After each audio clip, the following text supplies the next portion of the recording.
to discuss the focus topic, but we will continue with that in the next hangout. We'll carry it forward to the next hangout.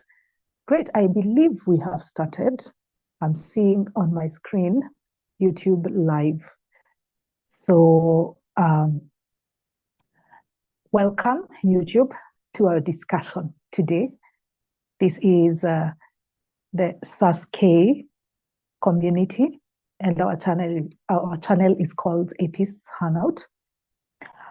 Today we are talking about a political/economic topic, because as Skeptics and Atheist Society of Kenya, we believe in addressing issues from a skeptical lens, issues that impact our lives. Sometimes they can be religious. Most of the topics tend to be based on religion or belief, but in other instances, we can discuss political or economic topics, and that is the case today. The topic is, do foreign nations exploit Africa? Do foreign nations exploit Africa? What prompted this topic? There's a gentleman called Wawa Benok. That is his username on WhatsApp, and he's on our open group. He's a Christian apologist who was commenting about how our resources are often used to our detriment, that they benefit external players compared to the people who are extracting or who own those resources. So he said that we need to address this in a Zoom meeting. We need to address this in a Zoom meeting, and he was willing to moderate it. Unfortunately, he left the group. He just disappeared. So I had to step in. We still had to sustain the topic, but I stepped in as the moderator. Now, before we get into the discussion, and in fact, we'll do definition of terms. Maybe I'm thinking of one term that stands out in that title.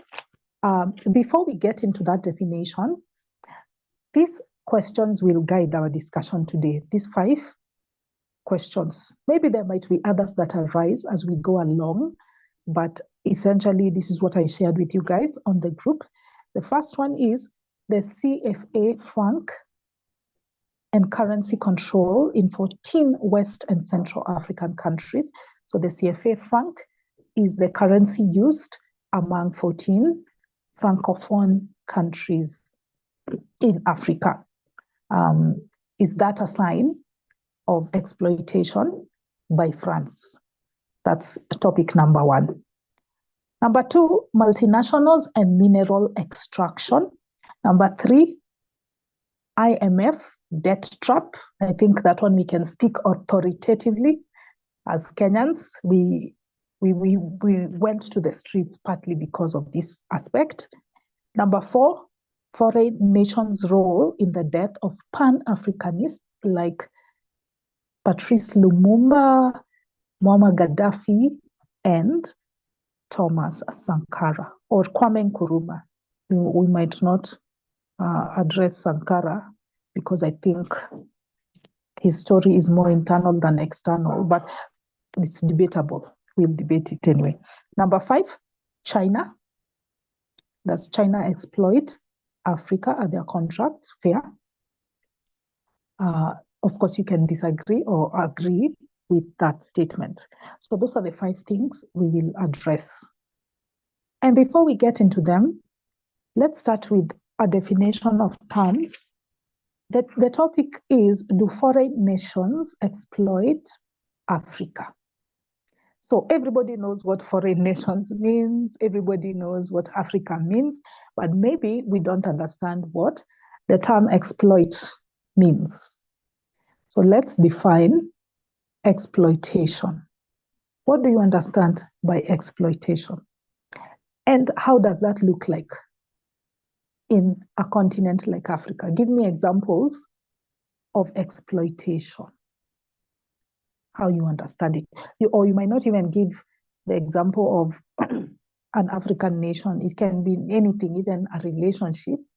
If you think someone is being exploited in a certain relationship, how does that look like? Give me an example. So let's define term. Great. I see Morioki's hand is up. Go ahead, Morioki.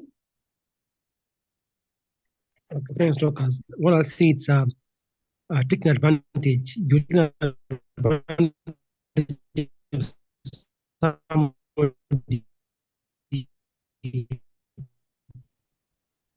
who's less advanced in you. You're more advanced because he can do. So you take advantage of that gap. Thanks. Okay. Yeah, I'm done. Yeah. Okay.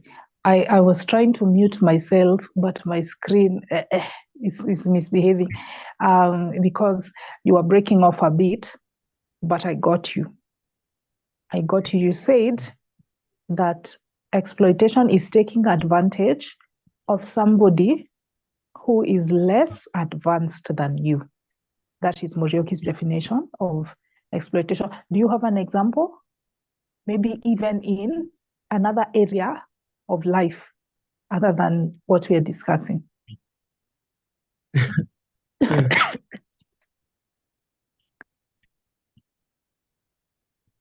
Yeah, even poor live in the slums and the wealthy. The poor and who are wealthy take advantage of the ones who live in the slums or ghettos. Because maybe they're desperate, so they can offer cheap labor, such things, because they are desperate.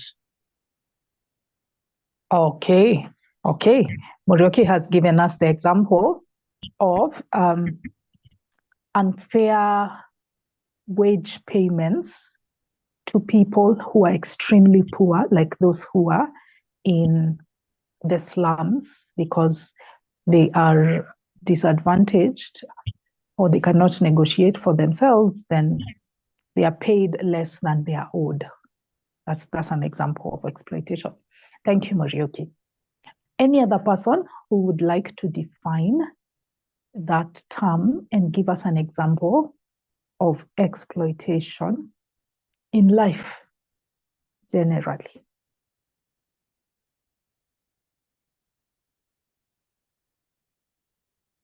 Don't be shy. Don't be shy. Please raise your hands.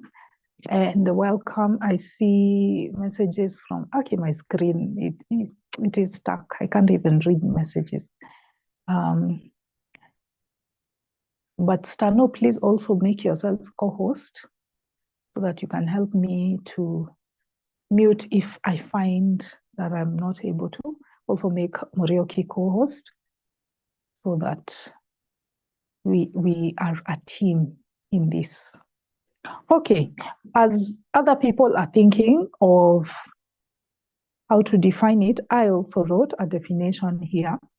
Exploitation, I got this straight from the dictionary. Exploitation, the action or fact of treating someone unfairly in order to benefit from their work. The action or fact of treating someone unfairly in order to benefit from their work.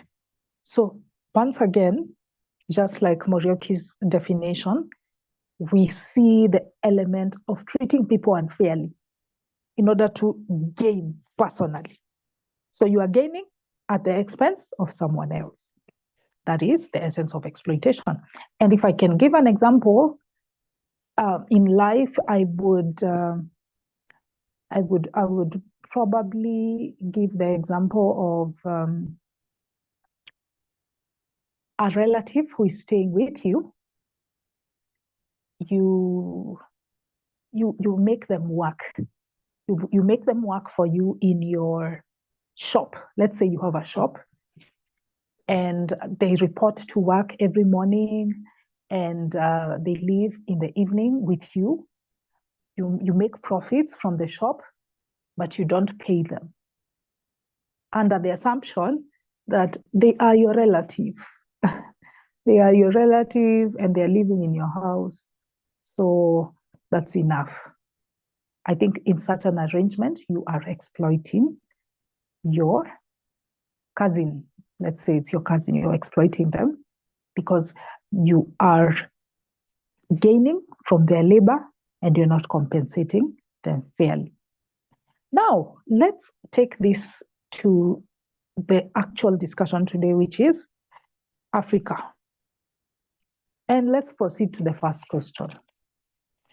So the first question is on the CFA franc and currency control in 14 West and Central African countries.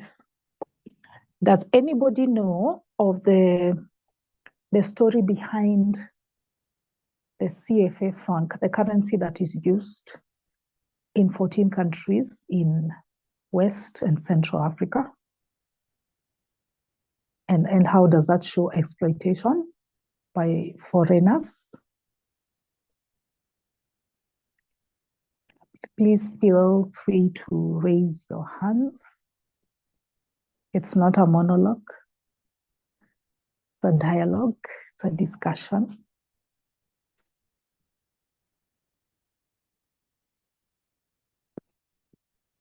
As you think about it, we can also go to number 4, which maybe more people will be familiar, foreign nations' role in the death of Pan-Africanists like Lumumba, Kwame Nkrumah, and Muammar Gaddafi. And how does that show exploitation? So any of those two topics, you can pick one and address it.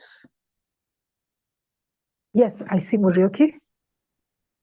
Morioki, let me try and mute myself. Okay. Because I think you break off when somebody's mic is on. I can go here. Yeah, so Doctor, I think I missed something. Kwame Nkrumah was killed. I think I missed that. He was killed also him. I know of Sankara.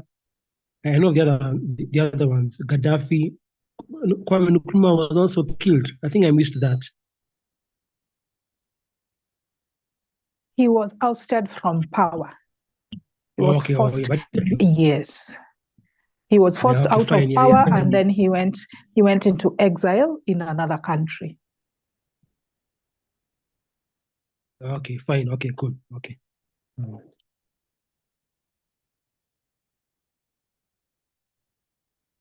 Yes, guys, don't be shy. Do you know of the story behind Gaddafi's assassination? What was the role of foreigners in it? Do you know the story behind Lumumba's assassination and Kwame Nkrumah's ouster from power? What was the role of foreigners in it?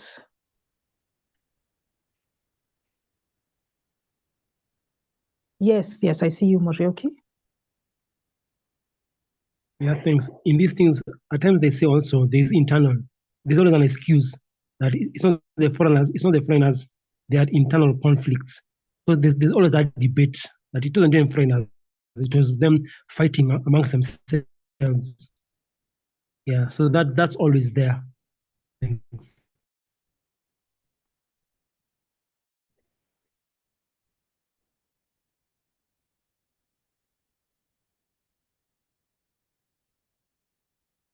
Oh, sorry, Aki, my phone, it keeps hanging. Yes, you make a good point, Morioki, on the element of internal conflict playing a role. That this doesn't happen exclusively. This doesn't happen exclusively via foreign influence, that there's an element of internal discord or strife. Yeah, guys, it's not a monologue. You need to contribute as well.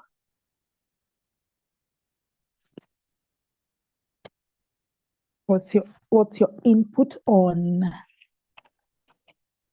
the CFA franc and currency control, as well as foreign nations' role in the death of Pan-Africanists like Patrice Lumumba?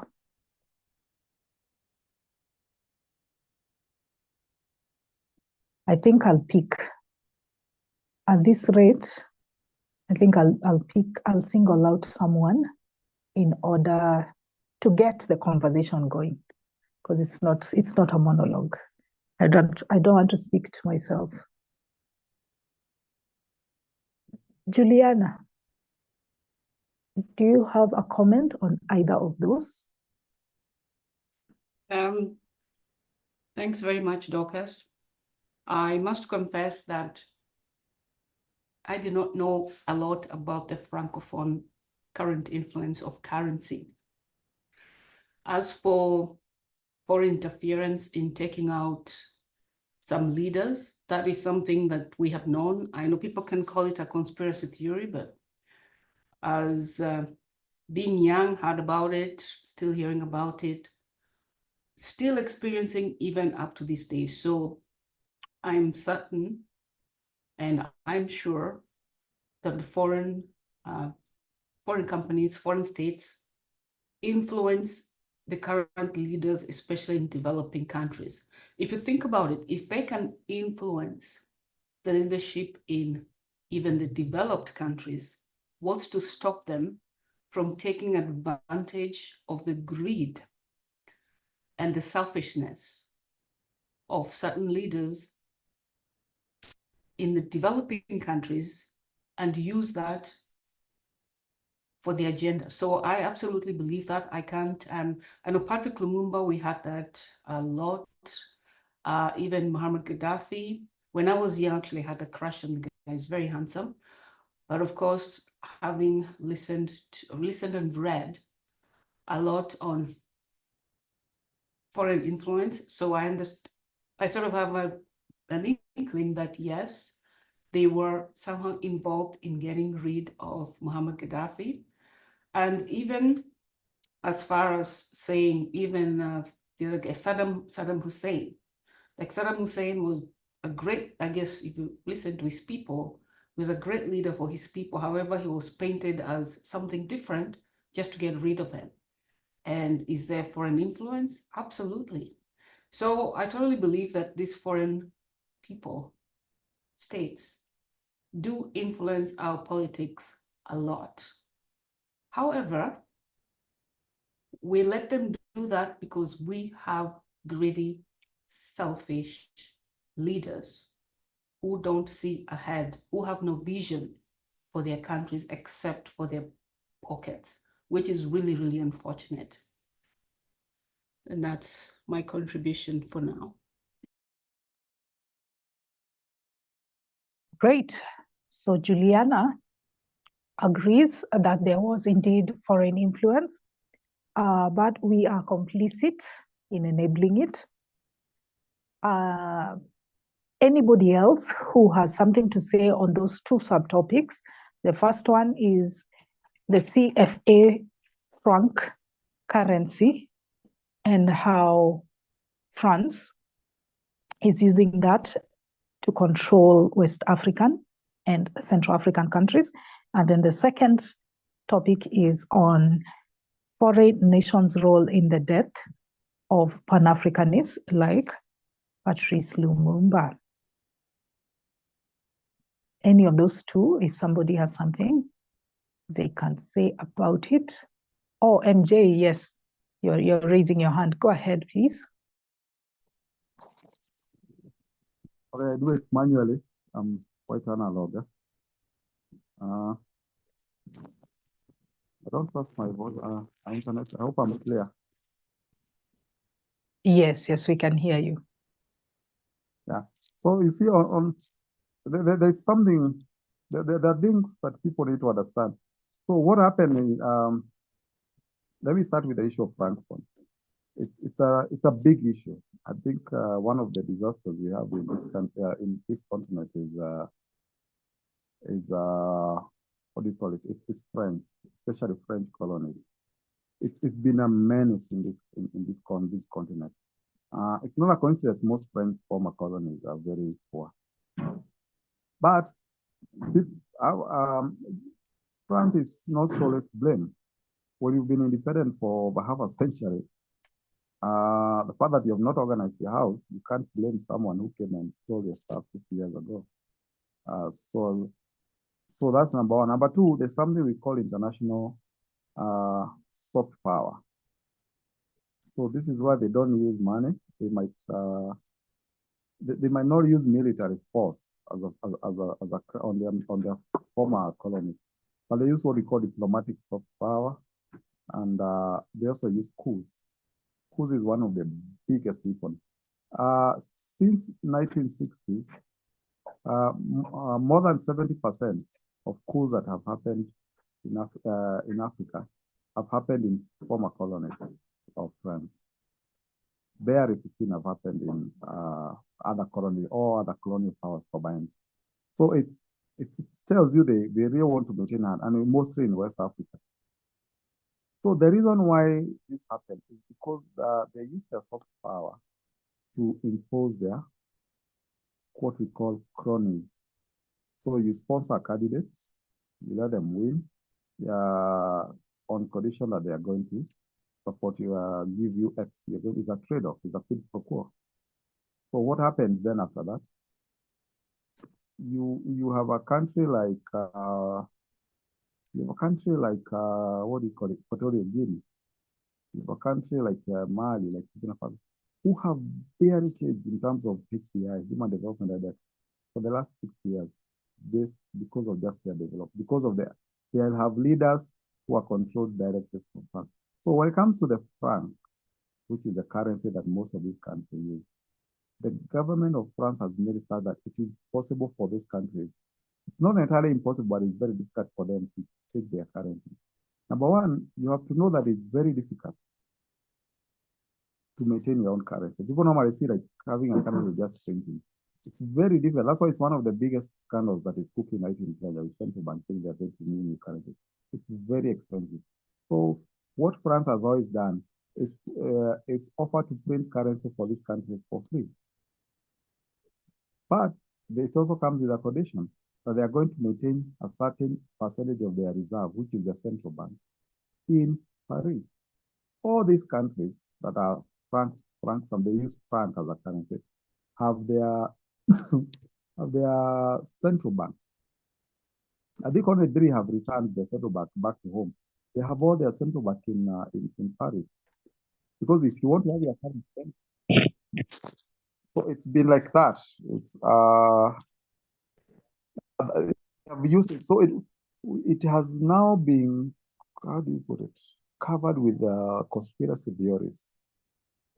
Like, oh, the French are using military to... No, they have been using cronies, who are your leaders, and using soft powers to gain this advantage. So what happened is every tax dollar collected in West Africa, in their former colonies, not just West Africa, remember, islands like Comoros, islands like Mauritius, those now later became a British territory, all those places like Haiti, places like all those Caribbean countries. Most of those countries that use franc, their dollars are controlled, their money, their reserve are controlled from Paris. So there is an excess supply of capital. And this now becomes slightly economically complicated, but it's about law of supply and demand. So in banks in Paris have a lot of money because there's a lot of every country in this country is putting money there. So there's a lot of money for these banks to lend. So in France, you find the interest rate is negative. You can borrow $1 million and return 950,000 because the banks have excess capital from all these former colonies. And if everybody here, I'm sure if I give you $1 million and told you to do something or 10 million, I'm sure there's nothing you can do. Most of Kenyans are poor not because they don't have a year, but because they don't have capital. And that cycles compete because the other way now they do with this francophone is most of the West African are rich, resource-rich countries, especially like Mali, like Burkina Faso, like they have a lot of like Niger. So they also use their cronies to get these resources for free. Like in Niger, they're getting a lot of uranium. They bribe these people. In Equatorial Guinea, it's one of the richest countries in the world in terms of oil. Most people are still poor there. They are richer in oil than Saudi Arabia in terms of their offshore reserves. Only a country called Exxon that is exploiting these resources backed by France and United States. In fact, that company is backed by Austin government of Texas. That's the country where the president and the deputy president is the son, who are all supported by military, by French military. So we have to be careful. It's a fact that these people exploit these countries, but they are not so to blame. You know, beat me once, I'm a fool, but you cheat me twice, I'm to blame.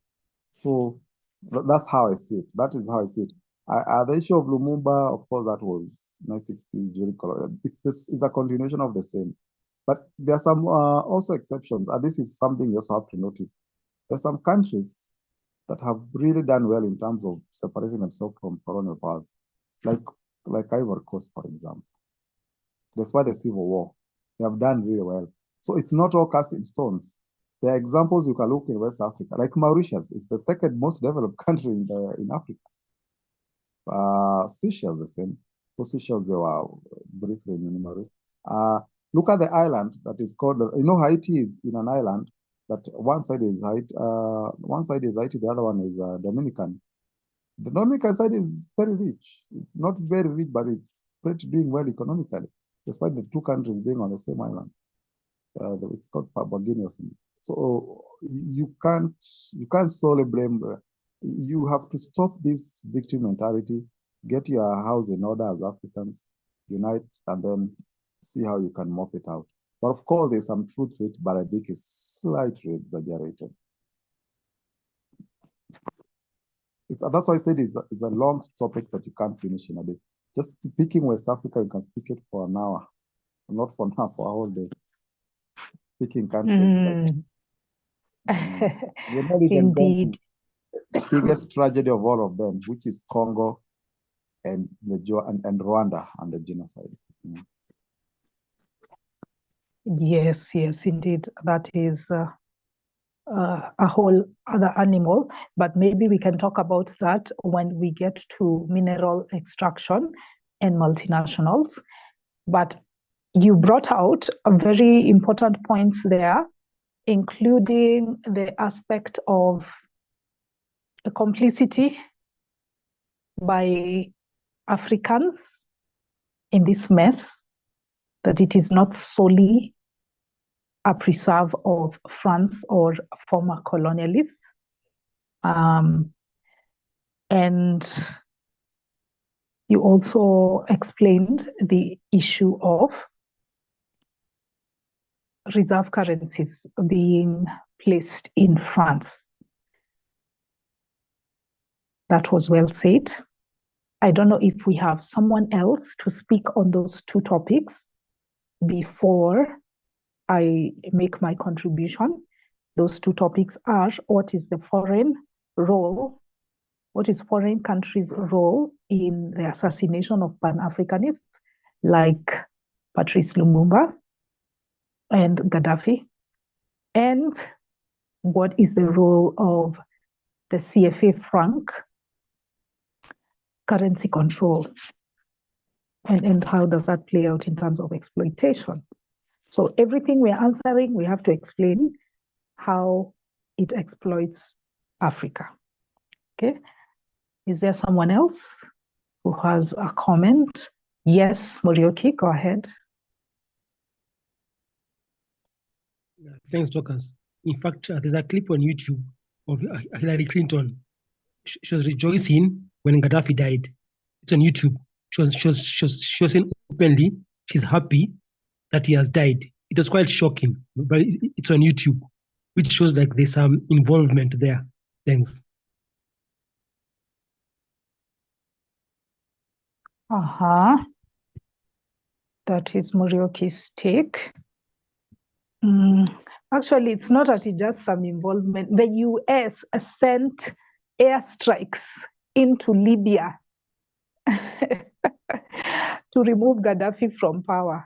Okay, so they were heavily involved. It isn't even clandestine. That one for Libya, they were heavily involved.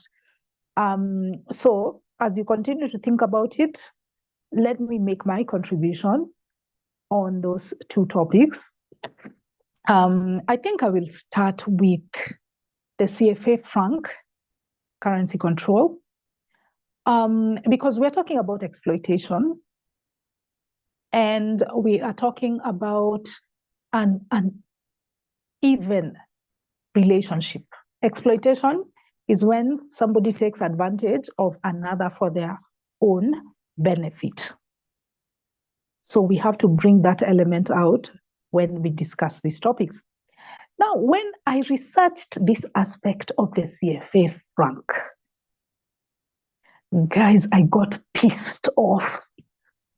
Oh, I was riled up. I cannot believe that there are 14 countries that are still under the chokehold of their colonial master.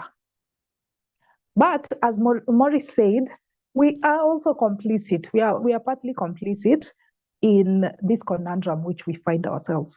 But let me first explain how they did it.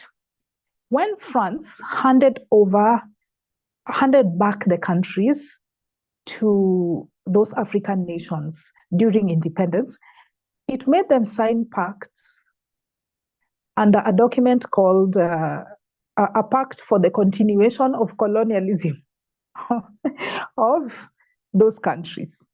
That's what it was called. They wanted to continue colonizing them in other ways, in more efficient ways.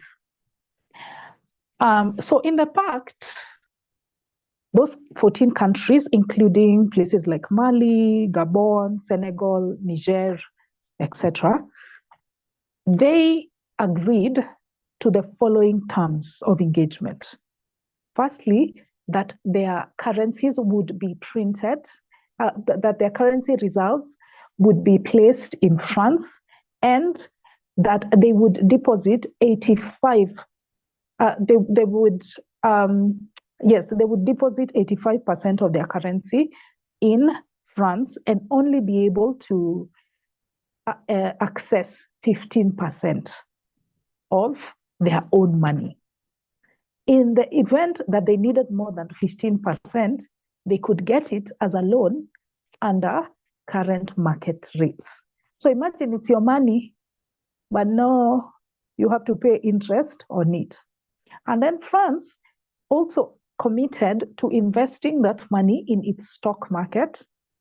So when it gets into the stock market, it also grows. It continues to grow, and they make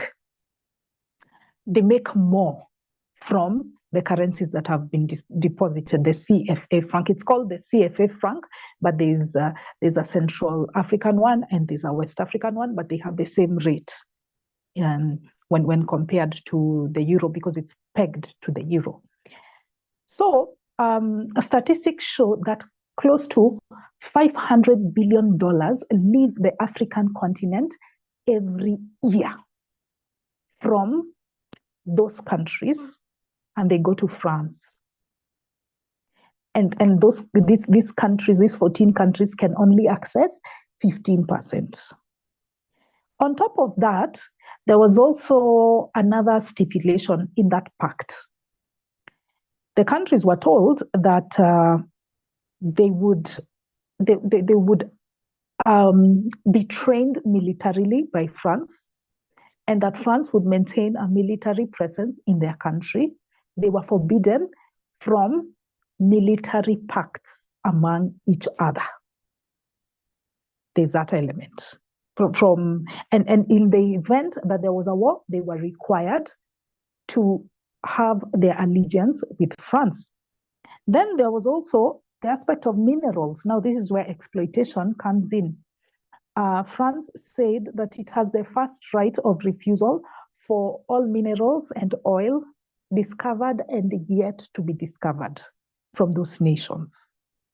So their countries or their government, especially Total, which is predominantly from France, they have the first right to mineral access in those countries. And then if they're not interested in the minerals now, those local countries can exploit them. You can see how unfair that deal was. On top of that, it was agreed that, what else? What else did they say? Yeah, they were supposed to play ball. And if there were some countries that wanted to have their own currency, that wanted to remove themselves from the chokehold of France, they wanted to carve their own destiny, France would play dirty. It would use implicit methods to teach them a lesson.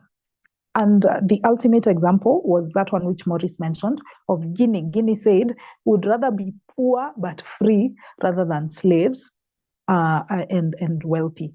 So they wanted to have their own currency. They didn't want the CFA franc. So what happened to that country is France went and dismantled their electric infrastructure. It flooded their market with fake currencies, and it went ahead and funded the opposition leaders or rebels against the government. So that country suffered so badly economically to the point that to date it has never recovered. France taught them a lesson. It wanted to warn the other countries, the 14 countries, not to dare carve their own path. Okay? And then also what it does is what Maurice said, that it supports any rebellious cases. It supports rebel leaders. It funds attacks by rebel leaders. Currently, from the time of granting those countries independence to date, France has participated in 50 military attacks. Why? It wants to destabilize those countries so that it can be able to go in and exploit their mineral resources. Most of those countries are resource rich. They have uranium, there's gold, there's diamond, there's cobalt, there's copper. There's so many mineral resources. And if a country has its act together, then France will not have the upper hand. But if it is unstable, then the better for France, because its multinationals will be able to extract those resources at throwaway prices. So that's the situation. That's the situation. Now, where does the complicity come in? The complicity comes in when enemies of a leader in power that wants to be independent collaborate with France. Those enemies, those local African leaders, are not patriots. They're looking out for their own interests. They just want access to power, even if that means that they will continue to be slaves of France. So it's really very disturbing. There's hope in Burkina Faso. We hear there's this guy called, what's his name? Traore. I think he is like Thomas Sankara incarnate, and he's trying to forge a new currency for the West African Sahel bloc. So let's see where that goes.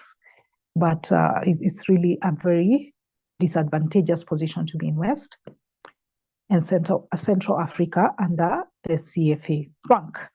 So that's what I have to say on that aspect.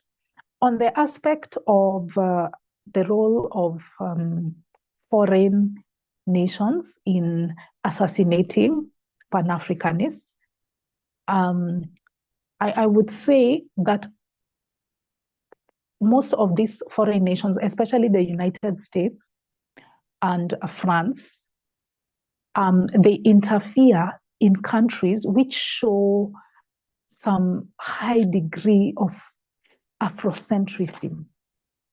You know, they want to look out for their own interests. They want to make sure that Africa doesn't cooperate. You see, when you come together as a bloc, you have high negotiation power, and you can be able to get true value for your money or for your resources. So these countries, these foreign countries, don't want that to happen. And eventually what they do is they fund rebels or enemies of those Pan-Africanists so that they're ousted from power. That was the case with Patrice Lumumba. He was removed by someone who was, I think, the second in command in his military government. That was Mobutu. He was betrayed by him. Yet Patrice Lumumba was always talking about Africa uniting. Yeah, it was the same case with Kwame Nkrumah. He was ousted from power by locals, by Ghanaians, but the Ghanaians were funded by the CIA. Leaked documents revealed that they had a hand in this matter. Why? Because they don't want Africa to come together. And they're all, at that time, Congo and Ghana, there was a lot of angst in the United States about communism. They didn't want these countries to partner with the Soviet Union. So because of that anxiety, they funded the enemies of those patriots, those Pan-Africanists, and they were removed from power. So indeed, that was the case. There was exploitation there because they wanted to be able to access the mineral resources in the Congo. For the case of Patrice Lumumba, in Libya, it is oil. And for Sankara, it was numerous other mineral resources that they have. Great. So let's proceed to the next question, which is debt trap, the IMF debt trap. What do we think about that? What do we think about foreign role in fostering a debt trap? How does that show exploitation of Africa? Great, I see Morioki's hand is up. Go ahead. Thanks, Douglas. I have a question just on what you're talking about, Liberia and Sierra Leone. I haven't researched what was that about, because Liberia was bad, even Sierra Leone, those were serious wars. So I don't know if I haven't researched on Liberia and Sierra Leone. So I don't know if anybody here knows about those conflicts. Thanks.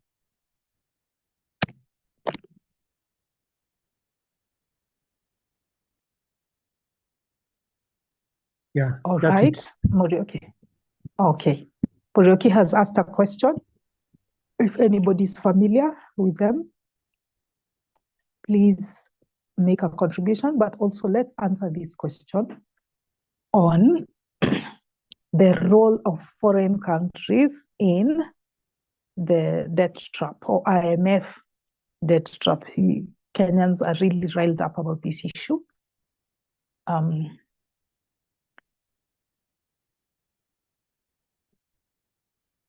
Okay, I'm going to pick, guys.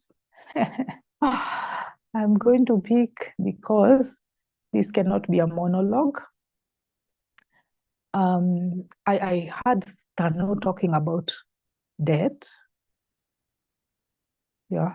What's your understanding, Tano, about the IMF debt and how it is causing exploitation in Kenya specifically? We are familiar with Kenya.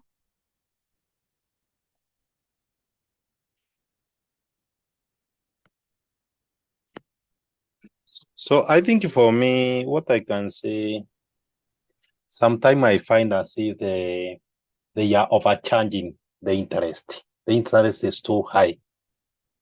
And that is somehow exploiting the one who is getting that loan for a certain problem he want to solve. Just the same, the Kenya may borrow the fund from other country with a higher interest. And this lender, although this lender are also traitor because they compromise, because they also want some money they can put in their pocket. That is why they never consider about whether the interest is high, and they also never consider which country they can offer with a low interest rate. So that is somehow failure of our leadership, just the way the Morris saying. So for me, we need to have an organization that can control the way the loan is being given and the kind of the interest that they should charge. They should not exceed a certain level. Just the way Kenya we have regulation from SAS-K, how the bank are supposed to give the loan. Although sometimes we find the government is interfering because it want to increase more taxes in those loans. So that is how the government is exploiting the Kenyans by increasing the taxes in the loan that we are given in the either from the easy loan like Mswari, KCB, Turisa, and also from the bank. Yeah, that is only what I can say. So we are exploited through the interest that are increased, and the people who are taking advantage, who are responsible to take those loans, they are taking advantage because they want some money to put in their pocket for selfish gain. So they never consider about the tomorrow of our country. So Stano, if I may ask you two questions as a follow-up. Firstly, what solution would you propose for Kenya specifically, given that we are going back to the IMF after every 3 years? We are always borrowing more and more and more. Yeah? In 2019, 19% of our revenue was servicing debt loans. And in this year, 50% of our revenue, of our export revenue, is servicing the interest on those loans. So what would you suggest to Mr. Ruto on the way forward to solve this problem? Number two, the other question I would ask you is, so if our political leaders are using this money for the wrong reasons, would you say that they are also to blame? That it isn't actually the IMF that are the bad guy, it is actually our leaders that are the problem. The IMF is just a scapegoat. Yeah, that is true. The problem is not the IMF, the problem is our leaders, because they could have a better option or a better negotiation with those people before they borrow the money. But they do blindly, and sometimes they don't follow the law. You may find many, sometimes, like for example, last year, President Ruto have decided to borrow money around 1 trillion without consultation from the parliament. And the moment he consulted the parliament approved about 600 million to be borrowed, but William Ruto decided to borrow more than that. That means it's totally against the law. So our leaders are the ones that are failing us. So the best way is to have a team or to follow a strict rule. If you want to borrow, before you borrow, it must pass all the stages that is required for a country to borrow from another country. So, but that stage is the one that we find our leaders, they don't care about it. So, but if we follow the constitution well, I think we could not be where we are. And if we try to follow the constitution just the way it is, we can be able to eliminate some future problem. Yeah, that is what I can say. All right. Well said, Stano. We seem to have an unbridled appetite for borrowing.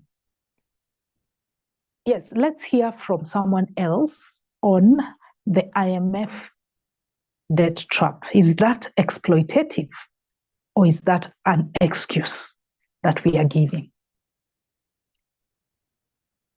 So, guys, I am going to single you out. This is not a monologue.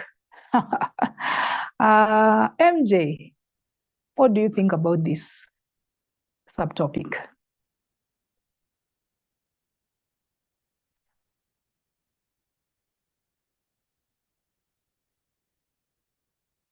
MJ, are you there?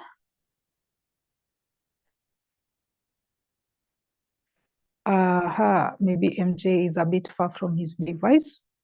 Juliana, what do you think about the IMF debt trap? Is that tantamount to foreign exploitation?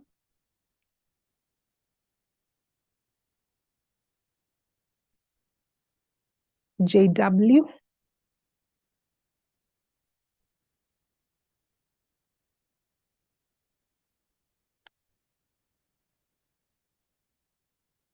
I've seen Life Giver was here, but once she's seen I'm pinpointing people, she disappeared. Yes, let's hear from someone else on the IMF debt trap.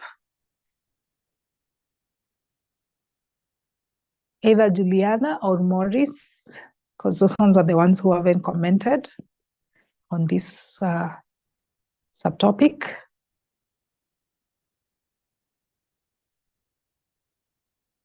Okay, it looks like maybe they're far.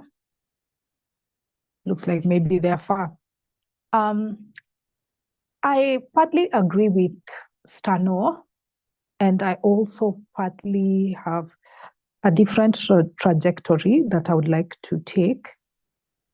So I would compare the IMF to, somebody was unmuted. Okay. I would compare the IMF to a side chick. Let's say there's an extramarital affair. There's a husband who is engaging in an extramarital affair in a monogamous relationship. So it's a bad thing to cheat on your wife. We have established there's a problem. There's cheating that is happening in the relationship. Now, who is to blame? Who's the bad guy here? Is it the husband or is it the side chick? I put it to you that it is both. Both of them are to blame. The IMF and these African countries that are plunging themselves into debt. Because the IMF is a lender of last resort. It's equivalent to a Shylock or a payday lender. I told you guys there was a time we had this conversation about debt, general debt, now personal finance. And I remember I told you guys that there was once a time I was trapped. By those mobile loan apps. Yeah, full confession. Been there, done that. I'm glad to say now I'm not in that situation. I got out of the debt trap.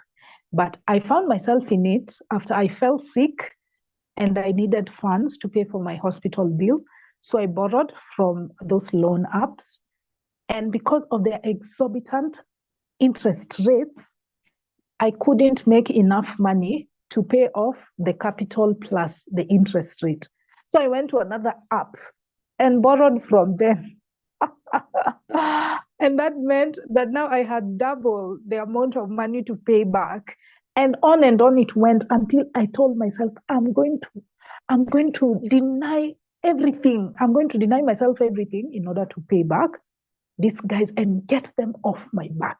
Because they were stalking me, they were telling me what I need to do with my money. Like they would read my M-Pesa messages.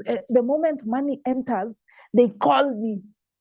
Yeah, because they have access to your data. So they would call me and dictate to me how to use the money. They would say the first thing you need to do is to pay back our money. So that's the same thing that is happening to African countries and IMF. IMF is lending them money, and they have these huge interest rates that are tied to those loans. African countries are struggling to pay back. So they continue to go back to that IMF and they ask for even bigger loans. That's why in Kenya, in 2019, only 19% of our export revenue was going to repayment of the interest on those loans. That was in 2019. But now in 2024, 50% of our earnings are going to repayment of those interests. Yeah. And this whole problem started with the Uhuru government, which borrowed money unnecessarily. We didn't need that amount of money to accomplish what he wanted to accomplish. We should have lived within our means. So he made that mistake and put us on a vicious cycle. Now, where does foreign exploitation come in? It comes in form of those high interest rates and continuing to lend us money, even after we have shown that we don't use that money properly, accountably. Most of our leaders are corrupt. They use it to fatten their pockets. So IMF should have stopped lending us money by saying that, these guys, they're not faithful in terms of what they use the money for. And if the money was used for assets, for infrastructure, which makes money out of its own way, then that would have been fine. But we use the money to actually make recurrent expenses. So in this respect, our leaders are largely to blame, but the IMF is also a predatory lender, and it is fostering Western interests. So we are stuck. How do we solve this? I would propose that William Ruto goes and seeks clemency for that debt. He can tell them, you know what, my economy is on a standstill. He can negotiate for more friendly repayment terms, a longer repayment, so that he can focus on building the economy. You don't build the economy by taxing your people. That is actually cutting off the one working leg that they have. Yeah, so that is what I have to say on that. I don't know if we have somebody else with any additional aspect. Any additional aspect? Do you have a comment on multinationals and mineral extraction or China? Is there anyone who has something additional to say, or just foreign exploitation of Africa in general? Do you have a comment?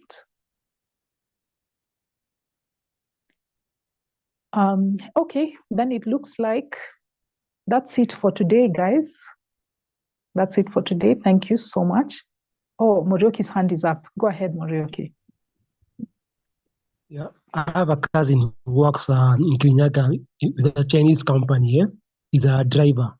So he told me that they have too many work hours and they don't get overtime.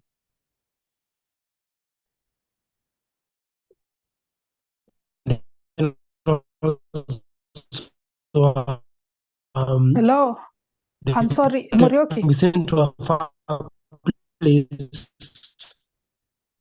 and don't get fair to come home. So it told me about work, no time, and yeah, I think that they pay better than as an African. Yeah, so you compare things and yeah. Morioki, I think we have lost you at some point. Please come again. Please come again.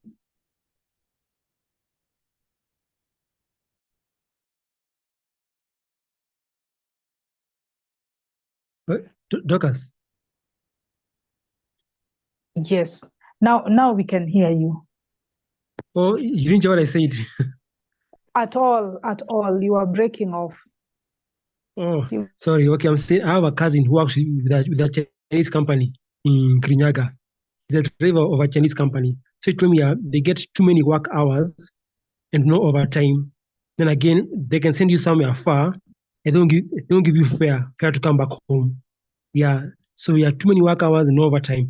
But a good thing that they pay better than Africans and Indians. Yeah. If you compare Africans and Indian companies, the Chinese pay better. So that's one advantage. Thanks.